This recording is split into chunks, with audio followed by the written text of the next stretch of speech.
tardes, compañeros del bachillerato mixto. Aquí nos encontramos mi compañero Roberto y yo con el maestro en ciencias biólogo marino, Rafael Hernández. Daniel Hernández. Bueno, y pues bueno, esta es nuestra entrevista que les vamos a compartir a continuación. Sí. Pues primera pregunta que es, ¿qué lo motivó a convertirse en un biólogo marino y cómo empezó su interés por el océano? Bueno, la biología es una de las ciencias más amplias que hay porque estudia precisamente la vida.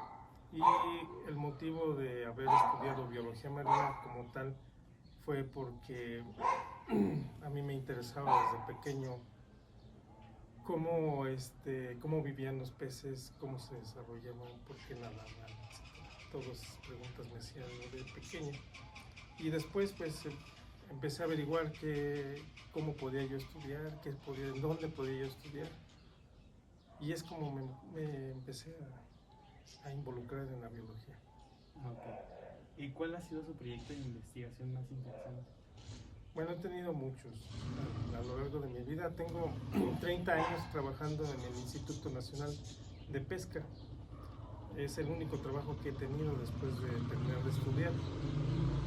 Pero en este instituto he logrado tener muchos proyectos de investigación, principalmente en la evaluación de recursos pesqueros en embalses.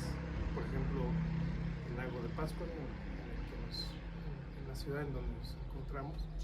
Pero también he trabajado en los lagos de Chapala, de Cuitzeo, de Siragüen, que bueno, están aquí en el estado de Michoacán, pero también he podido trabajar en estados como Aguascalientes, Zacatecas, Durango, Coahuila, prácticamente todo el país, en los embalses de todo el país. También he tenido proyectos de evaluación de recursos marinos,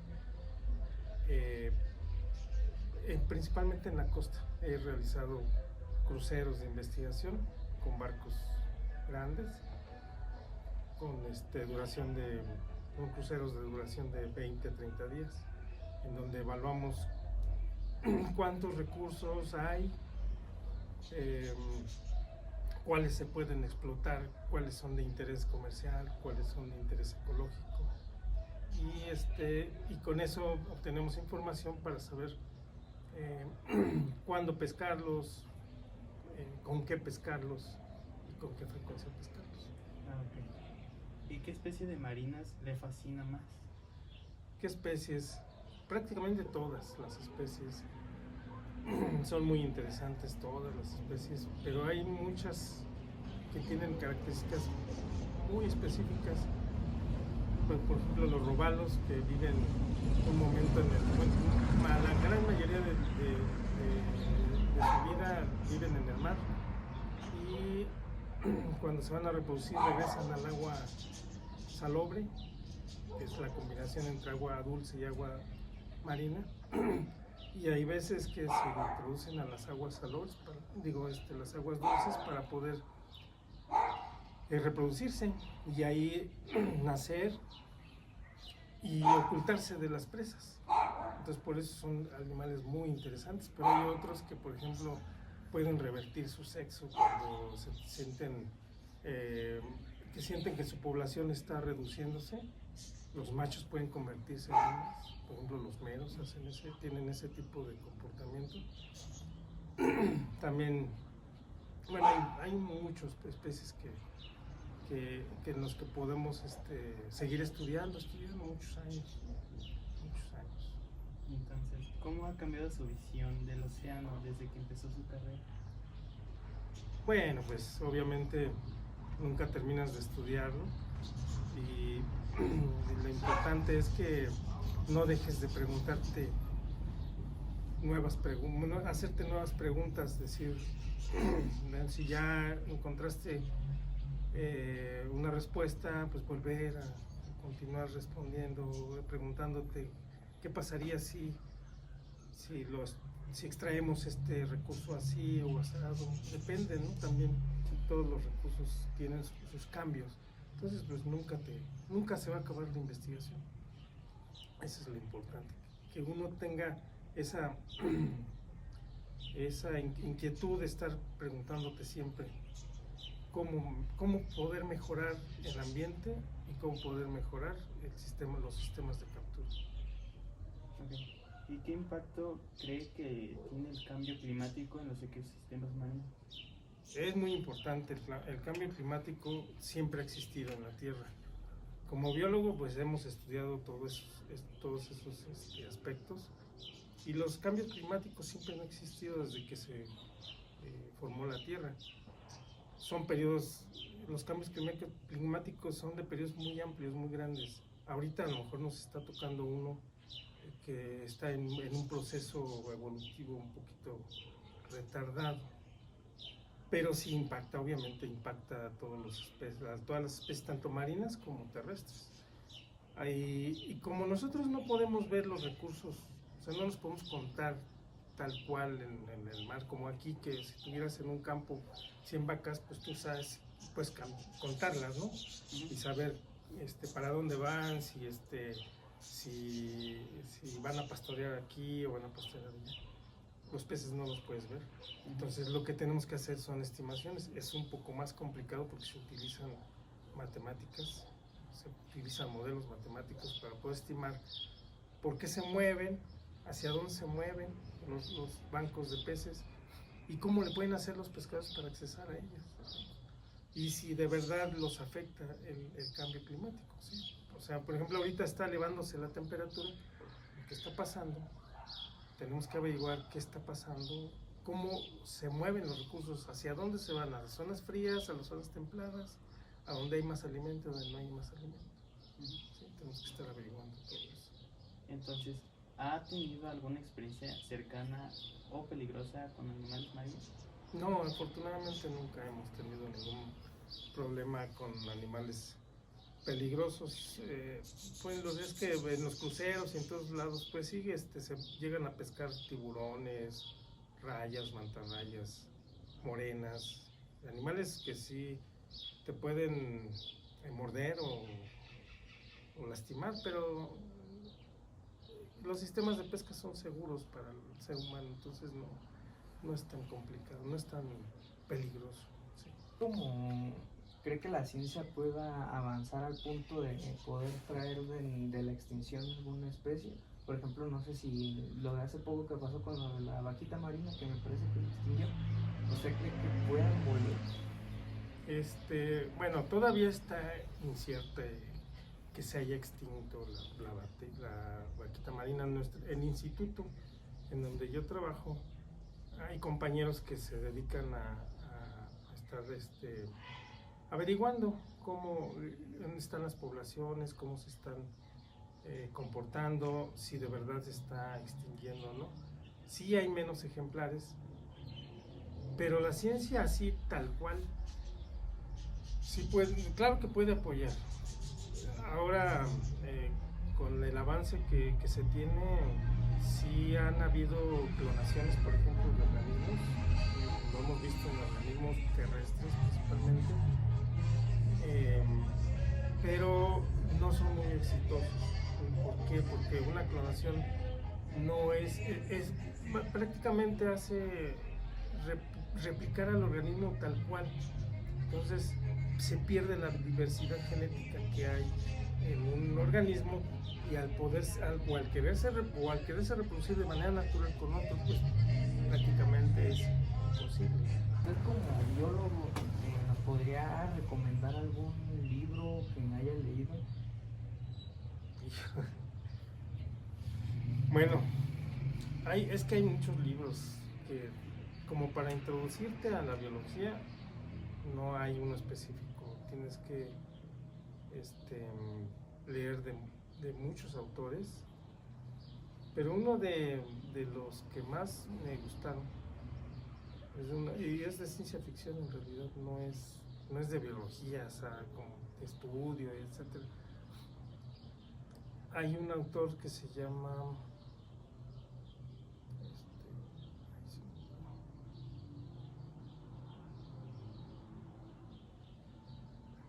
perdón, lo olvidé, pero hay un libro, hay un autor que escribe ciencia ficción pero no es una ciencia ficción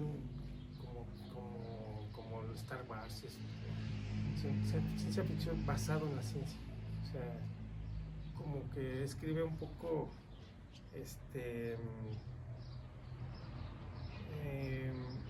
basado en hechos científicos, pero con mucha irrealidad. Entonces eso te hace pensar muchas cosas y es lo que te abre la imaginación. Si bien ahorita se me acuerdo cómo se llama, se los platico, pero ese es uno de los autores que me ha cambiado mi manera de pensar cuando era joven, y por eso me empecé a orillar a la biología. Pero obviamente si quieres ser lecturas más serias, lee cosas como El origen de la vida de Oparin, pues los textos sencillos de Carlos Darwin, y ahí te vas a dar cuenta de muchas cosas. Que la evolución es textos sobre evolución, eso es lo que más me ha hecho pensar más en biología, ¿sí? Porque pues sí, ya leer anatomía, fisiología es muy cansado y obviamente debes de llevar un ritmo. Entonces esos libros pues no te los recomiendo porque son muy complicados, ¿sí? Muy bien. ¿Qué proceso se lleva a cabo para la conservación de alguna zona? Por ejemplo, aquí el lago de Pátzcuaro. O sea, ¿qué proceso se llevó para poderlo restaurar un poco de cómo se estaba secando? Sí, bueno, el problema del lago de Pátzcuaro, y para poderlo restaurar en realidad es y lo que se debería de estar haciendo es, como perdimos el 70% del bosque, lo que tenemos que es restaurarlo. Ese es el principal problema. No sé si han leído los letreros y no son burlas, no son guasas, no es burla. Sin bosque no hay agua. Y es que el bosque es el que retiene el agua y la baja hacia los mantos acuíferos, y es lo que permite que vuelva a regresar el agua al lago, ¿sí? Este lago es endorreico, quiere decir que no tiene ni entradas ni salidas de agua. No hay un río que lo alimente como otros lagos. Entonces, este lago se carga de agua de la lluvia y de lo que llueve en toda la cuenca. La cuenca es muy grande, ¿sí? Entonces, todo eso que cae de agua es lo que alimenta el lago. Y también todos los veneros o los ríos internos que tiene el lago, ¿sí? Ahorita, el año pasado se llegó a secar porque no llovió en 3 años seguidos. O sea, sí llovió, pero no llovió como tenía que haber llovido, ¿sí? O sea, estábamos en una época nosotros le llamamos el Niño, es un fenómeno climático en donde la sequía es un poco más dura y no permite mucho las lluvias. Sí hay huracanes, pero no son de alto impacto. Y no son como los huracanes que cuando es temporada de niña vienen con más agua. Entonces, todo eso impactó. O sea, lo que tenemos que hacer es volver a sembrar toda nuestra cuenca de árboles que retengan el agua. Esa es la primera. La segunda es educación ambiental y ser responsables, principalmente la gente que es usuaria directa del lago, ¿sí? Primero, obviamente, los pescadores. Ellos son los primeros usuarios. Ellos extraen las especies para venir a venderlas al mercado y tú te alimentes de sus peces.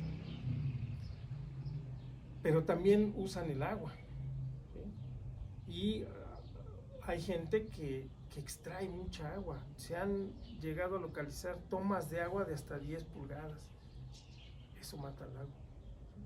Extraen demasiada agua, más de la que el lago puede producir. La segunda es que por la basura que tiramos, tanto orgánica como inorgánica, se han tapado los veneros.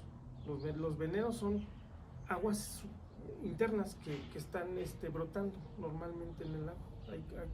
Hay varios alrededor Y hay muchos que están asolvados precisamente por la materia orgánica que ha llegado, ha escurrido todo el lodo que escurría porque ya no hay árboles que retengan la tierra, y obviamente eso es lo que ha hecho que cambie la configuración del lago. Tú lo ves ahorita como chocolatoso, ¿sí? No es que esté contaminado, lo que pasa es que todos los terrígenos son unos coloides que no se pueden precipitar, ¿sí? Normalmente la tierra, si tú la echas al agua, en un momento se precipita y cae y se queda hasta el fondo, pero hay otras moléculas coloidales que se quedan suspendidas, entonces se pierde profundidad en el agua, visibilidad principalmente, y matan a las plantas acuáticas también. Entonces ahorita también hemos perdido muchas plantas acuáticas, y nos quedan las que salen, como la chuspata, el tule, todas esas varas que salen, el lirio también, que es emergente, y todas ellas, como consumen agua y como hay mucha radiación solar, ellas se evaporan en el agua, ¿sí? Porque esos son procesos naturales. Entonces todas las plantas que hay también elevan agua y obviamente restan agua de profundidad al lago. Entonces hay muchas cosas que tenemos que hacer, tanto como ciudadanos como responsables de la administración de nuestros recursos, como las mismas presidencias municipales de cada lugar de alrededor del lago, en donde tenemos que ser responsables con nuestras plantas de tratamiento, que no se estén tirando los lodos, porque eso es lo que tapan nuestros veneros, y también que la gente no tira la basura, ¿no? Toda la materia inorgánica que se tira también taponea los veneros. Entonces hay muchas cosas que podemos hacer para ir restaurando nuestro lago, pero sí se puede. Y bueno, ¿qué papel juegan o qué importancia tienen los arrecifes de coral dentro de los mares? Pues, los arrecifes trabajan, bueno, son organismos vivos, los arrecifes marinos. De hecho, son de los animales más primitivos que hay en la Tierra.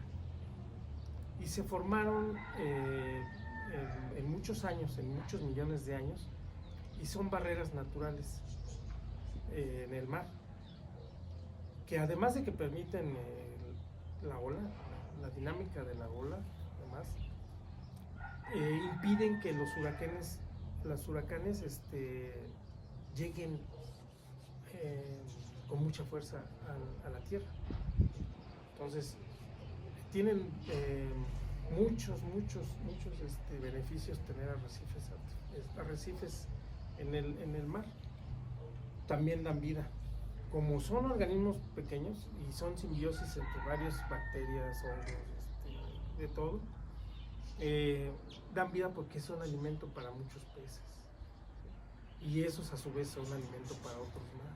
Entonces, desde ahí se forma una cadena alimenticia. También son refugio de animales más pequeños, que también, si no se los come otro pez más grande, pues ahí va creciendo y forma parte de la comunidad, de toda la comunidad de peces que hay, ¿sí? No, además de crustáceos, etc. Y por eso es importante el arrecife. Hay zonas en donde no se puede generar un arrecife, ¿sí? Porque no tiene las condiciones la plataforma continental. Por ejemplo, aquí en Michoacán no tenemos arrecifes. Nosotros tenemos una plataforma tan cortita, unos 2 o 3 kilómetros, y después ¡pum!, se va al abismo hasta 4,000 metros. Entonces eso no permite que se formen arrecifes. Pero por ejemplo en el Caribe tenemos unos arrecifes muy bonitos, y eso impide que venga toda la masa de aire que forman huracanes, y que nos peguen más fuerte de lo que nos pegan. Los arrecifes más grandes que hay en el mundo son los australianos. Son muy grandes, y esos también, te digo, generan mucha vida.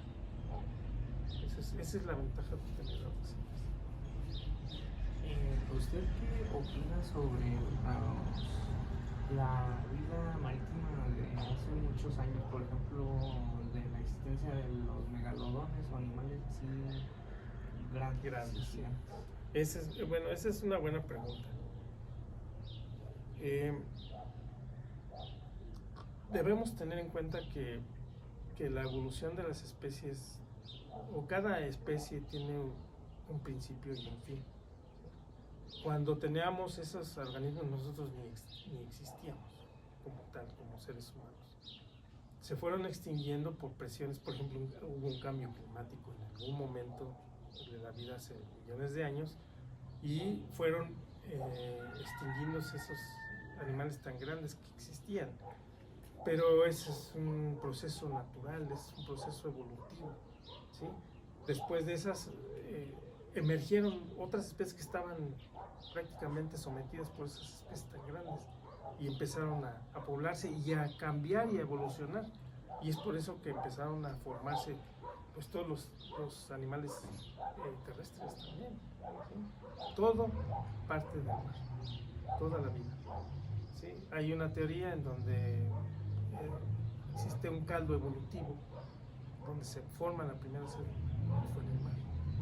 O sea, es una de las teorías más fuertes que tenemos, en donde se creó la vida. Entonces, pues la vida viene del mar. Por eso es que no sabemos exactamente cuántas especies nos quedan por descubrir. Y bueno, fueron evolucionando todas, se fueron formando grandes animales, y pues obviamente los cambios de la tierra misma y los cambios climáticos pues fueron desapareciendo especies y apareciendo nuevas, ¿no? Pero eso pasó en millones de años. Nosotros prácticamente tenemos apenas 40 millones de años aquí, no somos ni el 10% de lo que pasó en todos esos años.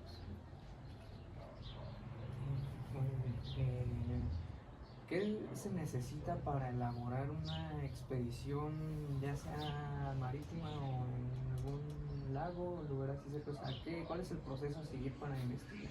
Para investigar, bueno, primero tienes que tener un protocolo y qué es lo que quieres encontrar, ¿sí? Si son lagos que son totalmente inexplorados, necesitas un grupo de expertos de muchas materias, desde botánicos, zoólogos, microbiólogos, limnólogos, o bueno, si estás en el mar, oceanólogos, porque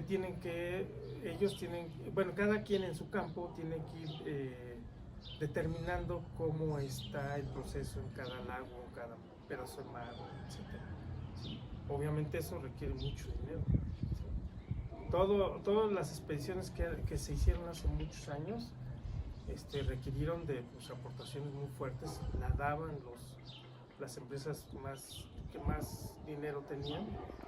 Hay aportaciones, por ejemplo, hay un grupo muy fuerte, petroleros. Ellos obviamente por los intereses que están alrededor del petróleo, pues obviamente necesitaban saber qué vidas podían estar dañando, o qué vidas podrían estar asociadas a la producción de petróleo. Entonces ellos empezaron a abonar para que se empezara a investigar la vida tanto en los mares como en los lagos. Y ya así ha ido evolucionando. También pues el gobierno, obviamente cada gobierno, cada país invierte en ciencia para formar sus equipos y estar investigando, ¿sí? Qué hay. Primero tenemos que saber qué hay. Entonces hay un grupo enorme de investigadores taxónomos. Hay gente que se dedica nada más a la taxonomía, y la taxonomía es describir especies o encontrar nuevas y describirlas, ¿sí? Eso lo hicieron hace muchos años, en los 1800, 1900, inicios del 1900. Toda esa gente se dedicó a ponerle nombre científico a cada especie.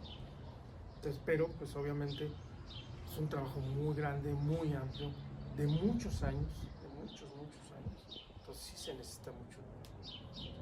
Y obviamente en el mar pues más, ¿no? Porque pues, estas embarcaciones potentes, grandes, que tengan la capacidad de navegar más de 40 días, etcétera, ¿no? Para poder hacer una buena investigación. No puede estar yendo y regresar a la línea de costa, no se puede, ¿no? Sería más costoso, gastar más combustible. ¿Sí? Pero también pues, hay barcos, por ejemplo, México tiene 2 barcos en la UNAM muy grandes que tienen toda la instrumentación para hacer investigación en el fondo marino. Nosotros como instituto también tenemos un barco grande, donde hacemos investigación oceanográfica, pero también tenemos redes de pesca para saber si podemos ir a explotar nuevas especies. Nuestro trabajo es evaluar los recursos pesqueros y descubrir si hay nuevos recursos que puede explotar la gente, ¿sí? Para dar alimento. Ese es nuestro principal objetivo, que haya bienestar en el mar, ¿no? Y sostenibilidad. ¿Y qué cambios podría usted proponer o qué cambios cree que sean los que tenga que hacer la humanidad para conservar la vida marítima y los océanos? Bueno, hay muchos cambios que podemos hacer, porque sí hemos dañado mucho nuestro ecosistema en donde vivimos, y más el mar. Porque bueno, la tierra como tal, pues sí la hemos modificado mucho, pero no es tan fuerte el impacto como le hemos dado al mar. Y lo primero que tenemos que hacer es ser responsables de nuestros actos, ¿sí? Desde no tirar la basura en la calle es uno de los principales actividades que puedes hacer para no dañar nuestro entorno. Pero obviamente también los gobiernos tienen sus responsabilidades, cada gobierno, tanto municipal como estatal y federal, tienen sus responsabilidades. Bueno, eso sería todo, compañeros. Profesor, esperamos que les haya gustado y que haya sido pues algo que les pueda servir en su aprendizaje. Pues, eso sería todo. Muchas gracias.